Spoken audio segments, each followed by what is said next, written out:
Handicap International war noch last Mount bei am Lycée. Das Keier mat puer spezielle Brille. Cyrielle Gibef huet dem Bob erklärt, fir was sie bei euch sind.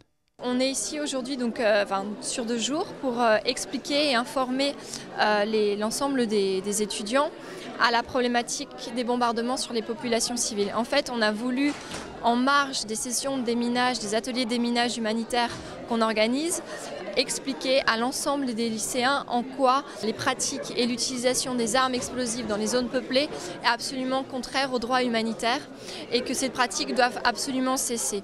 Et on a ramené donc une vidéo 360 degrés d'une ville bombardée en Syrie pour justement qu'ils se mettent dans l'ambiance d'un bombardement sur les populations civiles. Les armes explosives y sont utilisées de façon massive. Les combattants bombardent régulièrement les villes et les zones où se réfugient les populations. Est-ce que vous pouvez expliquer les autres stands qui sont dans notre école avec comment on démine des mines? Alors effectivement, on a une session en classe où on présente le fonctionnement des mines antipersonnelles, des bombes à sous-munitions et des restes explosifs de guerre. Donc, au travers de cette explication, on montre les handicaps internationaux, essayent de montrer en quoi les désastres sur les populations civiles sont terribles, puisque ces armes sont faites pour tuer et mutiler des personnes, des civils, des femmes, des enfants, et ça, ce n'est pas acceptable. Donc c'est pour ça qu'on explique aux jeunes que cette problématique existe et qu'il faut faire quelque chose.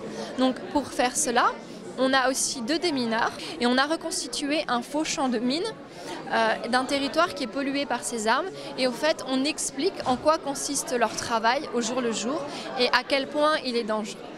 Ça fait des dégâts terribles, quoi. Sur des centaines de mètres, les bâtiments sont rasés, les familles sont pulvérisées. Je veux dire, donc là aussi, on intervient aujourd'hui dans le cadre de notre campagne sur la sensibilisation à ce niveau-là, que les frappes dites chirurgicales soient plus efficaces, pour nous dire, qu'on cible vraiment les unités combattantes et pas les civils, quoi, qui vivent dans des zones résidentielles. Voilà.